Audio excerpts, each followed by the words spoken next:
చాలా కోపంగా ఉంది. కాకపోతే బిగ్ బాస్ అంటే విరక్తి వచ్చేలా చేశారు ఈరోజు ఎపిసోడ్లో మాత్రం. ఓటింగ్ ద్వారా వారం మొత్తం ఓటింగ్ వెయ్యండి అని చెప్పిన తర్వాత ఇప్పుడు అలాంటప్పుడు మీకు ఓటింగ్ ద్వారా ఎలిమినేట్ చెయ్యము అని చెప్పినప్పుడు ఫస్టే చెప్పి ఏడొచ్చు కదా. ఓటింగ్ ద్వారా మేము ఎలిమినేట్ చేయము, మాకు నచ్చిన వాళ్ళని ఎలిమినేట్ చేస్తాము, మేము పంపిస్తాము అన్నప్పుడు ఓటింగ్ ద్వారా హాట్స్టార్లో ఓటు వేయండి, మిస్డ్ కాల్ ఇవ్వండి అని చెప్పడం ఎందుకు? మీకంటే ఒక కాన్సెప్ట్ ఉంది కదా. మీకంటే ఒక కాన్సెప్ట్ ఉన్నప్పుడు హాట్స్టార్లో ఓటు వేయండి, మిస్డ్ కాల్ ఇవ్వండి అని చెప్పకూడదు. మీరు అలా చెప్పడం వల్లే కదా ఎవరికి నచ్చిన వాళ్ళకి వాళ్ళు ఓటు వేయడం జరిగింది. మేము 6 వైట్ కార్డులు పంపిస్తాము, వాళ్ళతో గేమ్స్ పెట్టిస్తాము, వాళ్ళు లాస్ట్లో ఉన్న వాళ్ళని ఎలిమినేట్ చేస్తామని చెప్తే పాపం హౌస్లో ఉన్న వాళ్ళు కూడా ప్రిపేర్ అవుతారు కదా గట్టిగా ఆడడానికి, తెగించి ఆడడానికని. ఏంటది అసలు? ఏమైనా అన్ఫేర్ ఎలిమినేషనా? అది ఎలిమినేషన్ ఏమైనా పూర్తిగా అన్ఫేర్ ఎలిమినేషన్. నా బొంగులో బిగ్ బాస్, నా బొంగులో ఎలిమినేషన్.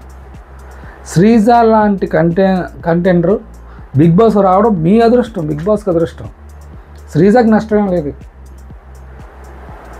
ఎవడున్నాడు ఇంకా బాగా ఆర్గ్యూ చేయడానికి? సంజనా ఉంది. ఇంకా సంజనా కూడా వెళ్ళిపోతే దైద్యం. ఇంకా లవ్ రొమాన్స్ అవి చూడడానికి సరిపోద్ది బిగ్ బాస్.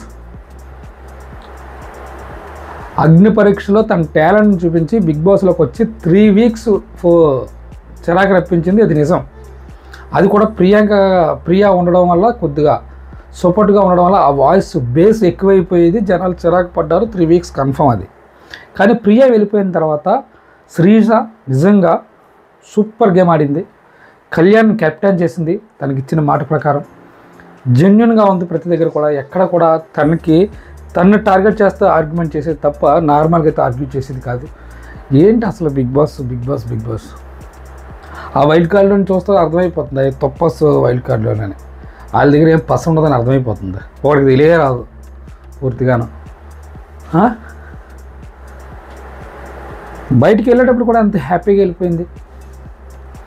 ఎంత జెన్యున్గా వెళ్ళింది, నటించలేదు, ఎక్కడ కూడా కన్నీరు పెట్టుకోలేదు. ప్రతి ఒక్కరి గురించి పాజిటివ్గా చెప్పిపోయింది. ఒక సుమన్ శెట్టి గారిని వీక్గా ఉన్నారు, ఇంకా స్ట్రాంగ్గా ఉండాలని చెప్పింది. బర్నీ గారి గురించి మాత్రమే నన్ను టార్గెట్ చేశారు. బర్నీ గారిని హౌస్లో చూస్తే తెలిసిపోద్ది బర్నీ గారు ఎలా ఉండేవారు అన్నదని. ఎక్కడ కూడా శ్రీజకి సపోర్ట్గా వెళ్ళారు కనుక ఆయన ఎనిమి కింద పెట్టుకుంది, ట్రస్ట్ కింద పవన్ కళ్యాణ్ పెట్టింది. ఏంటండి అసలు బిగ్ బాస్ అంటేనే? వారం మొత్తం మీరు హాట్స్టార్లో ఓట్లు వేయండి, మిస్డ్ కాల్ ఇవ్వండి అని చెప్పారు. ఏం మిస్డ్ కాల్ ఇస్తారు ఇక్కడ? ఇంక ఓట్లు ఏమి వేస్తారు చెప్పండి నెక్స్ట్ వీక్ నుంచి జనాలు? మీకు నచ్చినట్టు ఎవరు నచ్చితే వాళ్ళని ఒక నాటకీయ పరిణామంగా తీసుకెళ్ళిపోతూ ఉంటే ఇంకేం ఓట్లు వేస్తారు చెప్పండి? కామనర్స్ని లోపలికి తీసుకెళ్లారు, వరుసగా కామనర్స్ని బయటకు తీసుకొచ్చేస్తున్నారు. ఇంకెవరున్నారు చెప్పండి కామనర్స్? పవన్ కళ్యాణ్ అండ్ ధీమన్ ఇద్దరు కూడా ఉన్నారు. వాళ్ళు స్ట్రాంగ్ ప్లేయర్స్ కనుక వాళ్ళు ఉంచారు. వాళ్ళతో పాటు శ్రీజ స్ట్రాంగ్ ప్లేయర్. ఎక్కడ ఉంచారు? మళ్ళీ సెలబ్రిటీని తీసుకొచ్చి పడేశారు లోపల అందరినీ. పోనీ వచ్చిన 6గురిలో 2 సెలబ్రిటీ, 2 కామనర్స్ని ఇవ్వలేదు కదా.